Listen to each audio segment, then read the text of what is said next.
પશ્ચિમ કચ્છમાં વધતી જતી ચોરીની ઘટનાઓ વચ્ચે એલસીબી ભુજે મોટી સફળતા હાંસલ કરી છે. વાયર પોલીસ સ્ટેશન વિસ્તારમાંથી પવનચક્કીમાંથી થયેલ કોપર કેબલ ચોરીનો ભેદ ઉકેલી પોલીસે 3 આરોપીઓને મુદ્દામાલ સાથે ઝડપી પાડ્યા છે.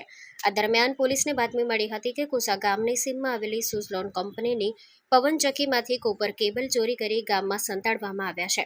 પોલીસે તાત્કાલિક કાર્યવાહી કરી હસણ સિદ્દીક મોકરસી ઉંમર વર્ષ 40 રહેવાસી ભદ્રાવાંડ, ઓસમાણ ગની જાકબ મંદ્રા ઉંમર વર્ષ 30 રહેવાસી કોસા અને સાહિલ અબ્દુલ ગજણ ઉંમર વર્ષ 19 રહેવાસી કોસાને ઝડપી પાડ્યો હતો.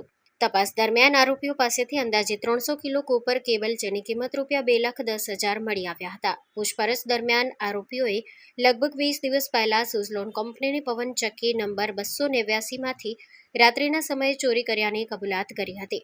આ મામલે વધુ તપાસ કરતા વાયર પોલીસ સ્ટેશનમાં સંબંધિત ગુના નોંધાયેલ હોવાનું સામે આવ્યું હતું.